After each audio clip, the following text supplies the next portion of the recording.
Good morning, good morning, good morning. You know who it is. The Cat in the Hat, your resident fly guy, your chief architect, Michael Andrew of StarArchitects.com, here to help you redesign your frame of mind when it comes to the styling thing. Today's Taylor Thought Tuesday. You made it through one day, on to the next day. And yes, I do have a turtleneck on because the weather still doesn't know what it wants to do here in the ATL. So I'm trying to stay relatively warm and I get cold easy. So, keeping this together. This is why you need transitional clothing. Now, depending on where you live, you don't need a whole lot of transitional pieces, but that's not what we're talking about today. We will talk about that very soon, probably next week, maybe Thursday, Trending Thursdays. We'll talk about that. But today I wanted to talk to you about the consistency of your clothing. And the reason why I wanted to talk to you about that was because for me, what ends up happening when we're talking about subject matters is things begin to show up in certain styles or in certain spaces, and they create a awareness that I then begin speaking about. And so what's happened for me over the last 4 or 5 days is I've been having conversations or seeing people who are both consistent in their character and some people who are not consistent in their character. And if you've known me for any amount of time or you've ever heard me speak, you know that I say that fashion is mostly feminine because it's in flow, it's going to be influx, it's going to have transitions, and it is going to be energetic, right? It's going to create a certain energy, and this is how we create trends or movements when it comes to clothing. But style tends to be more masculine because it is informing the viewer of how you're moving, what you're looking to do. It's more static in its movements,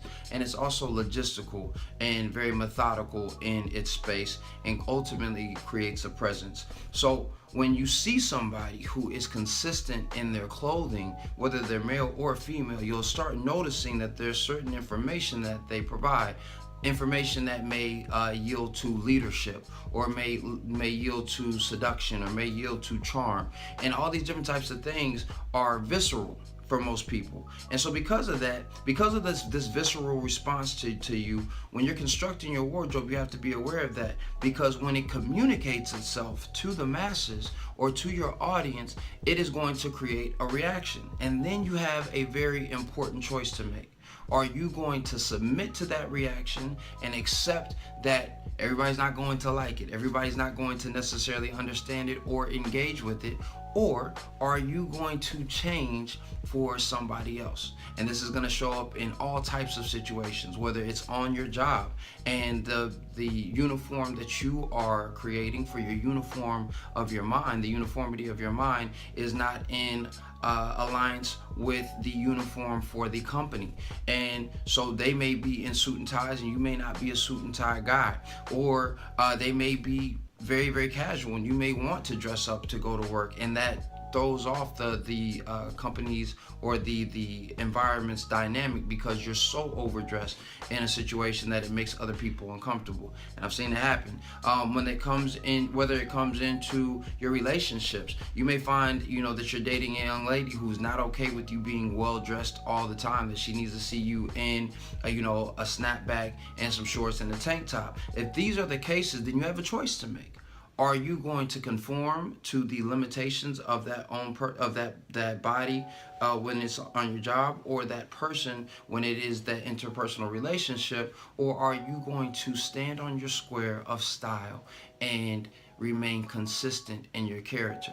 Because what's going to end up happening is you, as soon as you make that commitment, you make that decision, the other doors will begin opening up for yourself. You may find that that's not the right position or career path that you're looking to go down, and that's probably not the right woman for you, because a woman is either going to dress up or she's going to bless up. She's either going to start conforming to the partnership that she's created with you, or she's just going to feel blessed that she has a man who cares enough about his appearance to make sure that he is a quality representation of her. So I'm going to leave you with that. Question of the day: how consistent and how committed are you to your clothing? That's the better question. How committed are you to your clothing, and how are you making sure that you show up and show out when it comes to being committed to your clothing. Leave me some comments in the comment box. Make sure that you give this a thumbs up if it provided some thought-provoking, tailored thoughts for you. Please share this with your friends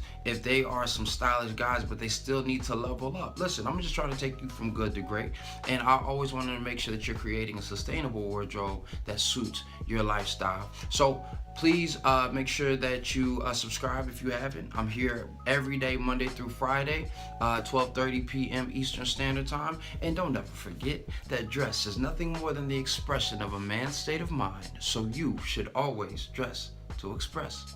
I'll see you tomorrow. Peace.